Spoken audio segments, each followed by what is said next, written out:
ಯಾರೋ ಒಬ್ಬಳು ಯಾವನೋ ಒಬ್ಬ ಮಾಡಿ ಬಿಸಾಕ್ ಬಿಡ್ತಾನೆ, ಕೆಳಗಡೆ ಕಮೆಂಟ್ ಗಳನ್ನ ಕೊಡ್ತೀರಾ, ತೌಡು ಕೊಡ್ತೀರಾ. ಅವನ ಚಾರಿತ್ರ್ಯ ವಧೆಯನ್ನ ಮಾಡೋದಲ್ಲದೆ ಅವನ ಅಪ್ಪನ, ಅವರ ಅಮ್ಮನ, ಅವರ ಕುಟುಂಬವನ್ನ, ಅವರ ಹೆಂಡತಿ ಮಕ್ಕಳು ಎಲ್ಲರನ್ನು ಎಳೆದ್ ತಂದು ಪರಮ ತುಚ್ಛವಾಗಿ ಟೀಕಿಸ್ತಿರಲ್ಲ. ಅವಳೊಂದು ವಿಡಿಯೋ ಮಾಡಿಬಿಟ್ಲು, ಅದ್ರ ಕಡೆ ಕೋಟ್ಯಾಂತರ ಜನ ಲೈಕು ಕಮೆಂಟ್ಗಳನ್ನ ಹಾಕಿ ಆತನನ್ನ ಮಾನಸಿಕವಾಗಿ ಕುಗ್ಗಿಸಿ, ಇಲ್ಲಮ್ಮ ನೀನು ಮಾಡಿದ ವಿಡಿಯೋದಲ್ಲಿ ಯಾವುದೇ ಕಾರಣಕ್ಕೂ ದೀಪಕ್ ನಿನ್ನ ದೇಹವನ್ನ ಮುಟ್ಟಿಲ್ಲ, ಉದ್ದೇಶಪೂರ್ವಕವಾಗಿ ಟಚ್ ಮಾಡಿಲ್ಲ, ನೀನೇ ಹೋಗುತ್ತಾ ಇದ್ದೆ, ಏನು ಬಂತು ಅದೇ ಸತ್ಯ. ನನ್ನ ಬಗ್ಗೆ ಇನ್ನೊಬ್ರು ಯಾವನೋ ಮಾತಾಡ್ದ ಅದೇ ಸತ್ಯ, ಆದ್ರೆ ಹಿಂದೆ ಏನಿದೆ ಮುಂದೇನೆ ನೋಡಕ್ಕೆ ಹೋಗಲ್ಲ. ಶೇರ್ ಶೇರ್ ಶೇರ್ ಹಾಕು ಕಮೆಂಟು, ಬ್ಯಾಡ್ ಕಮೆಂಟು. ಅವನಿಗೆ ಬೈ, ಅವನ ಹೆಂಡತಿ ಮಕ್ಕಳನ್ನ ಬೈ, ಅವ್ರ ಅಪ್ಪ ಅಮ್ಮನ ಬೈ, ಅಮ್ಮನ್ ಅಕ್ಕನ್, ಆ ಮಗ ಈ ಮಗ, ನಾಚಿಕೆ ಆಗ್ಬೇಕು ನಿಮಗೆಲ್ಲ. ದೀಪಕ್ ಸಾವು ಅಥವಾ ದೀಪಕ್ನಂತಹ ಸಾವುಗಳಿಗೆ ಕೇವಲ ಶಿಂಜಿತಾ ಮುಸ್ತಫಲ್ ಅಂತ ಹೆಣ್ಣು ಮಕ್ಕಳು ಕಾರಣ ಆಗಿರಲ್ಲ. ಹಲೋ ನಮಸ್ಕಾರ. ನಮ್ಮ ಕರ್ನಾಟಕ ಪ್ರಭಾಕರ್ ಭಟ್ರು ಡೊನಾಲ್ಡ್ ಟ್ರಂಪ್ ಆದ್ಮೇಲೆ ನೊಬೆಲ್ ಶಾಂತಿ ಪ್ರಶಸ್ತಿ ಇವರಿಗೆ ಸಿಗಬೇಕು ಅಂತ ನಾವೆಲ್ಲರೂ ಹಕ್ಕೊತ್ತಾಯ ಮಾಡ್ತಾ ಇದ್ದೀವಿ. ಡೊನಾಲ್ಡ್ ಟ್ರಂಪ್ ಪಾಕಿಸ್ತಾನ, ಭಾರತ ಸೇರಿದ ಹಾಗೆ ಅನೇಕ ರಾಷ್ಟ್ರಗಳ ನಡುವೆ ಇರುವಂತಹ ಭಿನ್ನಾಭಿಪ್ರಾಯವನ್ನು ತಣಿಸಿ ಶಾಂತಿಯನ್ನ ಸ್ಥಾಪನೆ ಮಾಡ್ತಾ ಇದ್ದೀನಿ ಅಂತ ಹೇಳ್ತಾನೆ ವೆನೆಜುವೆಲಾದ ಅಧ್ಯಕ್ಷನನ್ನ ಎತ್ತಾಕೊಂಡ್ಬರ್ತಾರೆ. ಇರಾನ್ನಲ್ಲಿ ನಡೀತಿರುವಂತಹ ಆಂತರಿಕ ಸಂಘರ್ಷದ ನೆಪದಲ್ಲಿ ನಾವು ಬಾಂಬನ್ನು ಹಾಕ್ತೀವಿ, ಯುದ್ಧವನ್ನ ಮಾಡ್ತೀವಿ ಅಂತ ಬೆದರಿಸ್ತಾರೆ. ಈ ಥರದ ಡಬಲ್ ಸ್ಟ್ಯಾಂಡರ್ಡ್ ಇರುವಂತಹ ಮನುಷ್ಯ ಡೊನಾಲ್ಡ್ ಟ್ರಂಪ್. ಹೀಗಿದ್ದು ನನಗೆ ನೊಬೆಲ್ ಶಾಂತಿ ಪ್ರಶಸ್ತಿ ಬೇಕು ಅಂತ ಕೇಳ್ತಾರೆ. ಇನ್ನು ಕರ್ನಾಟಕ ಪ್ರಭಾಕರ್ ಭಟ್ ಕರಾವಳಿಯ ಭಾಗದಲ್ಲಿ ಶಾಂತಿ ಪ್ರೀತಿಗೋಸ್ಕರ ದಶಕಗಳ ಕಾಲದಿಂದ ಹೋರಾಟ ಮಾಡ್ತಾ ಇರುವಂತಹ ಭೂಲೋಕದ ಅದ್ಭುತ. ಕಳೆದ ಅಕ್ಟೋಬರ್ 2025 ಪುತ್ತೂರಿನ ದೀಪೋತ್ಸವದ ಒಂದು ಕಾರ್ಯಕ್ರಮದಲ್ಲಿ ಕೋಮು ಪ್ರಚೋದನಕಾರಿ ಭಾಷಣವನ್ನು ಮಾಡಿ ಪುತ್ತೂರು ಗ್ರಾಮಾಂತರ ಪೊಲೀಸ್ ಠಾಣೆಯಲ್ಲಿ ಕೇಸ್ ಹಾಕೊಂಡು ಬೇಲ್ ಸಿಗದೆ ಸಿಕ್ಕಾಪಟ್ಟೆ ಕಂಡೀಷನ್ಗಳನ್ನು ಹಾಕಿ ಬೇಲನ್ನು ಕೊಡಲಾಯಿತು. ಆದರೆ ಈ ಹುಟ್ಟು ಗುಣ ಅನ್ನೋದು ಇರುತ್ತಲ್ಲ, ಅದು ಸುಟ್ಟರು ಬಿಡಲ್ಲ. ಉದ್ದಕ್ಕೂ ಕೋಮು ಪ್ರಚೋದನಕಾರಿ ಭಾಷಣವನ್ನೇ ಮಾಡ್ತಾ ಬದುಕ್ತಾ ಬಂದಂತಹ ಈ ವ್ಯಕ್ತಿಗಳಿಗೆ ಅದೇ ಚಾಳಿಯನ್ನು ಮುಂದುವರಿಸ್ತಾ ಇದ್ರೆ ತಿಂದನ್ನ ಅರ್ಗೋದಿಲ್ಲ. ಹಾಗಾಗಿ ಮೊನ್ನೆ 12ನೇ ತಾರೀಕು ಪುತ್ತೂರಿನ ವಿವೇಕಾನಂದ ಕಾಲೇಜಿನಲ್ಲಿ ಎಲ್ಲ ಯಂಗ್ಸ್ಟರ್ಗಳು ದೇಶದ ಭವಿಷ್ಯವನ್ನು ರೂಪಿಸಬೇಕಾದವರು, ಅವರಿಗೆ ವಿಜ್ಞಾನದ ಬಗ್ಗೆ ತಿಳುವಳಿಕೆಯನ್ನು ಹೇಳಬೇಕು. ಅವರಿಗೆ ಈ ದೇಶವನ್ನು ಹೇಗೆ ಕಟ್ಟಬೇಕು, ಹೇಗೆ ತಗೊಂಡು ಹೋಗಬೇಕು, ವಿಶ್ವಗುರು ಹೇಗೆ ಮಾಡಬೇಕು ಅನ್ನೋದರ ಬಗ್ಗೆ ಅರಿವು ಮೂಡಿಸಬೇಕು. ಯಂಗ್ಸ್ಟರ್ಗಳು, ವಿದ್ಯಾರ್ಥಿಗಳೇ ಈ ದೇಶದ ಭವಿಷ್ಯ ಅಂತ ಮಾತಾಡ್ತೀವಿ. ಅವ್ರ ಮುಂದೆ ಒಂದು ಸೆಕೆಂಡ್ ಹಲವಾರು ದಶಕಗಳ ಕಾಲದಿಂದ ಮಾಡ್ಕೊಂಡು ಬಂದಂತಹ ಕೋಮು ಪ್ರಚೋದನಕಾರಿ ಭಾಷಣವನ್ನೇ ಮಾಡಿ ಈಗ ಪುತ್ತೂರು ನಗರ ಠಾಣೆಯಲ್ಲಿ ಇವ್ರ ಮೇಲೆ ದೂರು ದಾಖಲಾಗಿದೆ, FIR ಆಗಿದೆ. ಅದೇ ಹೇಳಿದ್ನಲ್ಲ, ನೀವೇನೇ ಮಾಡಿ, ಎಷ್ಟೇ FIR ಹಾಕಿ, ಏನೇ ಕೇಸ್ ಹಾಕಿ, ಒಂದು ಅದ್ಭುತವಾದಂತಹ ವೇದಿಕೆ ಹೋಗಿ ಒಂದಿಷ್ಟು ಒಳ್ಳೇದು ಮಾತಾಡಪ್ಪ ಅಂತ ಕಳಿಸಿದ್ರು ಕೂಡ ಇವರೊಳಗಡೆ ಇರುವಂತಹ ಕೋಮು ಪ್ರಚೋದನಕಾರಿ ಮಾನಸಿಕತೆ ಅದು ಸದ್ಯ ಹೋಗಲ್ಲ. ನೋಡಿ, ಮನುಷ್ಯಂಗೆ ವಯಸ್ಸಾಗ್ತಿದ್ದ ಹಾಗೆ ಬೇರೆ ಥರದ ಭಯಗಳು ಬೇಕು ನಮಗೆ. ಯಾಕಂದರೆ ನಾವು ಶಾಶ್ವತವಾಗಿ ಇಲ್ಲಿ ಗೂಟ ಹೊಡ್ಕೊಂಡು ಕೂರಲ್ಲ. ಹೀಗಿರಬೇಕಾದ್ರೆ ಸಮಾಜಕ್ಕೆ ನಾವು ಕೆಟ್ಟದ್ದನ್ನೇ ಮಾಡ್ತಾ ಬಂದ್ವಿ ಅಂತಲೇ ಇಟ್ಕೊಳ್ಳಿ. ಅಟ್ಲೀಸ್ಟ್ ಹೋಗೋ ಟೈಮಲ್ಲಾದರೂ ಒಂದಿಷ್ಟು ಸಾಮರಸ್ಯವನ್ನು ಮೂಡಿಸುವ, ತಪ್ಪನ್ನು ತಿದ್ದಿಕೊಳ್ಳುವಂತಹ ಕೆಲಸ ಆಗಬೇಕಲ್ವ. ಅದು ಇವ್ರು ಮಾಡೋ ಥರ ಕಾಣಿಸ್ತಾ ಇಲ್ಲ.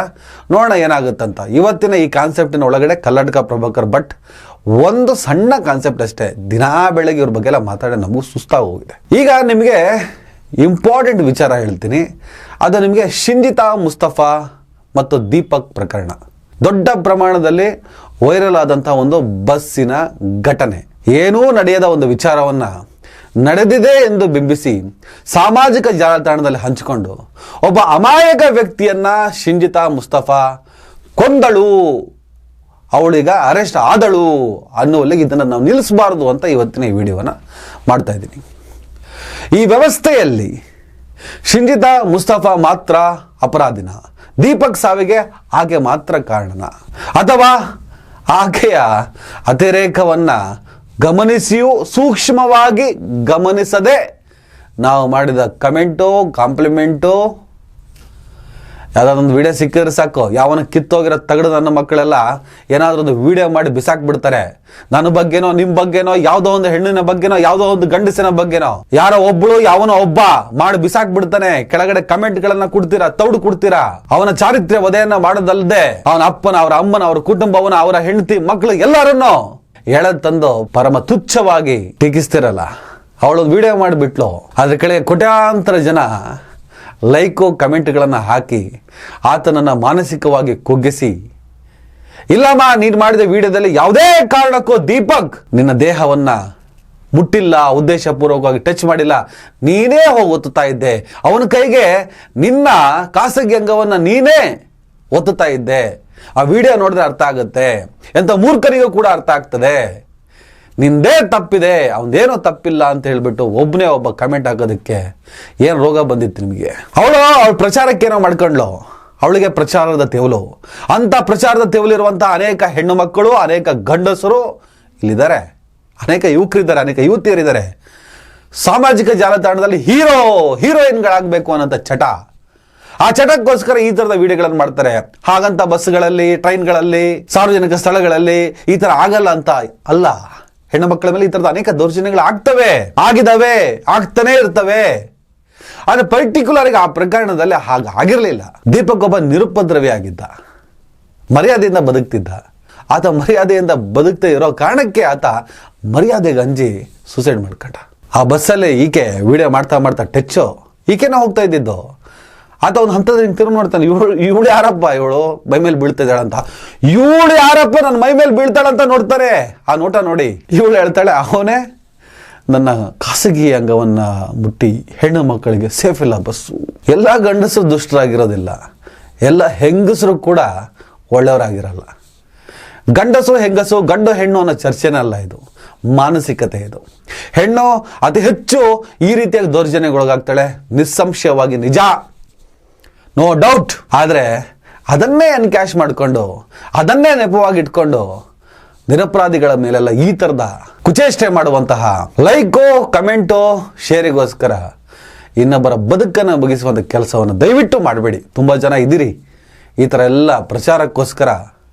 ಭಾಳ ದೊಡ್ಡ ಸಮಾಜ ಸೇವೆ, ಗಂಡು ಹುಟ್ಟಿರೋದೇ ಹೆಣ್ಣು ಮಕ್ಕಳನ್ನು ಶೋಷಣೆ ಮಾಡೋದಕ್ಕೆ ಅನ್ನೋ ಥರ ಗಾಂಚಲಿಗಳನ್ನು ಮಾಡಬೇಡಿ. ಈ ವರ್ಡ್ ಯೂಸ್ ಮಾಡಬಾರ್ದು. ನಾನು ಕೆಲವು ಸಲ ಆಗ್ತದೆ, ಎಲ್ಲ ಗಂಡಸರು ಎಲ್ಲ ಹೆಂಗಸರು ಕೆಟ್ಟವರಲ್ಲ, ಒಳ್ಳೆಯವರು ಅಲ್ಲ. ಅದು ಮಾನಸಿಕತೆ. ಗಂಡು ಹೆಣ್ಣಿನ ಸೃಷ್ಟಿಯಲ್ಲಿ ಈ ಸಮಸ್ಯೆಗಳೇನಿಲ್ಲ. ಬೆಳೆಯುವ ವಾತಾವರಣ, ಬೆಳೆಯುವ ಹಾದಿ ಎಲ್ಲ ಮಾನಸಿಕತೆ. ನಮ್ಮ ನಡುವೆ ಬುದ್ಧ ಕೂಡ ಹುಟ್ಟಿದ್ದಾರೆ, ಉಮೇಶ್ ರೆಡ್ಡಿ ಅಂತವರು ಕೂಡ ಹುಟ್ಟಿದ್ದಾರೆ. ಗಂಡಸರೆಲ್ಲ ಕೆಟ್ಟವರು. ಆ ಮಾನಸಿಕತೆಯಿಂದ ಹೊರಗೆ ಬನ್ನಿ. ಬಟ್ಟೆ ಅಂಗಡಿ ಸೇಲ್ಸ್ಮನ್ ಆಗಿ ಕೆಲಸ ಮಾಡ್ತಿದ್ದಂಥ ವ್ಯಕ್ತಿ, ನೋಡಿದ್ರೆ ಗೊತ್ತಾಗುತ್ತೆ ಡೀಸೆಂಟ್ ಆಗಿದ್ದಾರೆ. ಈ ಶಿಂಜಿತಾ ಮುಸ್ತಫಾಳಿಗೆ 35 ವರ್ಷ ಆಗಿದೆ. ಮಲಪ್ಪುರಂ ಜಿಲ್ಲೆಯ ವಡಕರ ಮೂಲದವಳು. ಸ್ನಾತಕೋತ್ತರ ಪದವಿ ಪಡೆದಿದ್ದಾಳೆ, BEd ಓದ್ಕೊಂಡಿದ್ದಾಳೆ. 2020 ಸ್ಥಳೀಯ ಚುನಾವಣೆಯಲ್ಲಿ Indian union Muslim league IUML ಅಭ್ಯರ್ಥಿಯಾಗಿದ್ದು, ಗ್ರಾಮ ಪಂಚಾಯತ್ನಲ್ಲಿ ಶಿಕ್ಷಣ ಮತ್ತು ಆರೋಗ್ಯ ಸ್ಟ್ಯಾಂಡಿಂಗ್ ಕಮಿಟಿಗಳಲ್ಲಿ ಸೇವೆ ಸಲ್ಲಿಸಿದ್ದಾಳೆ. ಗಲ್ಫ್ ದೇಶಕ್ಕೆ ಸ್ಥಳಾಂತರಗೊಂಡು ಸಾಮಾಜಿಕ ಜಾಲತಾಣದಲ್ಲಿ ಸಕ್ರಿಯರಾಗಿದ್ದರು. ಇತ್ತೀಚೆಗಷ್ಟೇ ಕೇಳಕ್ ಬಂದ್ಲು. ಇವಳು ಕೇಳಕ್ ಬಂದಿಲ್ಲ ಅಂದಿದ್ರೆ ಬಹುಶಃ ದೀಪಕ್ ಉಳ್ಕತ್ತಿದ್ದ. ಒಬ್ಬನೇ ಮಗ ದೀಪಕ್. ಒಂದು ವೇಳೆ ದೀಪಕ್ ಸೂಸೈಡ್ ಮಾಡ್ಕೊಂಡಿಲ್ಲ ಅಂತ ಇಟ್ಕೊಳ್ಳಿ, ಆಕೆ ವಿಡಿಯೋ ಕೆಳಗಡೆ ಕಮೆಂಟ್ಗಳನ್ನು ಹಾಕಿ ಸಿಕ್ಕಾಪಟ್ಟೆ ಶೇರ್ಗಳನ್ನು ಮಾಡಿ ವೈರಲ್ ಮಾಡಿ ಬಹಳ ಘೋರ ದುರಂತವೇ ಆಗಿ ಹೋಗಿದೆ ಅಂತ ಹೇಳ್ಬಿಟ್ಟು ಬಿಂಬಿಸಿದ್ರಲ್ಲ. ಒಂದು ವೇಳೆ ದೀಪಕ್ ಸೂಸೈಡ್ ಮಾಡ್ಕೊಂಡಿಲ್ಲ ಅಂದಿದ್ರೆ ಇಷ್ಟೊತ್ತಿಗೆ ಆತನ ಮೇಲೆ ಲೈಂಗಿಕ ಕಿರುಕುಳದ ಕೇಸನ್ನ ಹಾಕ್ತಾ ಇದ್ರು. ಪೊಲೀಸರು ನಿಸ್ಸಂಶಯವಾಗಿ ಆತನನ್ನು ಅರೆಸ್ಟ್ ಮಾಡ್ಕೊಂಡು ಹೋಗ್ತಾ ಇದ್ರು. ಅದು ಕೂಡ ವಿಡಿಯೋ ಆಗ್ತಿತ್ತು, ಅದು ಕೂಡ ವೈರಲ್ ಆಗ್ತಿತ್ತು. ಶಿಂಜಿತಾ ಮುಸ್ತಫಾ ಎನ್ನುವಂತಹ ಒಬ್ಬ ಹೆಣ್ಣು ಮಗಳನ್ನ ಲೈಂಗಿಕವಾಗಿ ಪೀಡಿಸಿದ ದೀಪಕ್ನನ್ನು ಅರೆಸ್ಟ್ ಮಾಡಲಾಗಿದೆ. ಶಬಾಷ್.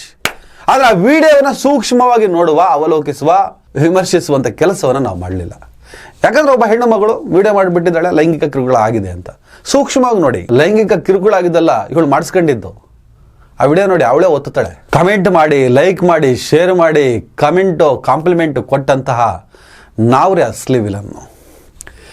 ಯಾವನೋ ಒಬ್ಬ ಯಾರ ಮೇಲೋ, ನಾವು ಇನ್ನೊಬ್ಬರ ಮೇಲೋ ಅಥವಾ ಇನ್ನೊಬ್ರು ನಮ್ಮ ಮೇಲೋ, ನೀವು ಇನ್ನೊಬ್ಬರ ಮೇಲೋ ಇನ್ನೊಬ್ರು ನಿಮ್ಮ ಮೇಲೋ ಏನೋ ಒಂದು ವಿಡಿಯೋ ಮಾಡಿ ಸಾಮಾಜಿಕ ಜಾಲತಾಣದಲ್ಲಿ ಅಪ್ಲೋಡ್ ಮಾಡ್ತಾರೆ. ನಿಮ್ಮ ಬಗ್ಗೆ ಬೇಕಾ ಬಿಟ್ಟು ಸುಳ್ಳನ್ನು, ಸತ್ಯವನ್ನು ಏನೋ ಒಂದು ಹೇಳಿ ನಿಮ್ಮ ಮಾನಹರಣಕ್ಕೆ ಪ್ರಯತ್ನ ಮಾಡ್ತಾರೆ. ಆ ಸಂದರ್ಭದಲ್ಲಿ ಆ ವಿಡಿಯೋವನ್ನು ನೋಡುವ ನಾವು ಒಂದಿಷ್ಟು ವಿಚಾರ ಮಾಡಬೇಕಲ್ವಾ? ನಮಗೆ ಕಣ್ಣಿದೆ ಅಲ್ವಾ? ಯಾವನೋ ಏನೋ ಹೇಳ್ತಾನೆ ಅಂದ ತಕ್ಷಣ ಅದನ್ನು ಬ್ಲೈಂಡಾಗಿ ನಂಬುವ, ಒಪ್ಪುವ ಮಾನಸಿಕತೆಯಿಂದ ನಾವು ಹೊರಗೆ ಬರೋದು ಯಾವಾಗ? ನೋಡಿದ ತಕ್ಷಣ 100% ಅಂತ ಹೇಳ್ಬಿಟ್ಟು ಶೇರ್ ಮಾಡಿಬಿಡೋದು. ಯಾವುದೇ ಒಂದು ವಿಚಾರ ಕಿವಿಗೆ ಬಿದ್ದ ತಕ್ಷಣ ಇಮಿಡಿಯೇಟ್ ಆಗಿ ಅದನ್ನು ನಂಬಿಬಿಡೋದು.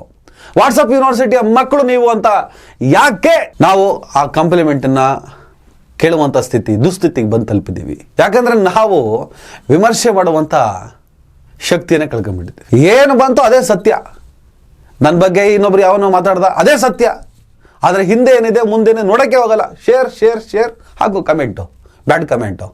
ಅವನಿಗೆ ಬೈ, ಅವನ ಹೆಂಡತಿ ಮಕ್ಕಳನ್ನ ಬೈ, ಅವ್ರ ಅಪ್ಪ ಅಮ್ಮನ ಬೈ, ಅಮ್ಮನ್ ಅಕ್ಕನ್, ಆ ಮಗ ಈ ಮಗ, ನಿನ್ನ ಅಮ್ಮನಕ್ಕೆ, ನಿನ್ನ ಅಪ್ಪನಕ್ಕೆ, ನಿನ್ನ ಅಕ್ಕನಕ್ಕೆ. ನಾಚಿಕೆ ಆಗ್ಬೇಕು ನಿಮಗೆಲ್ಲ.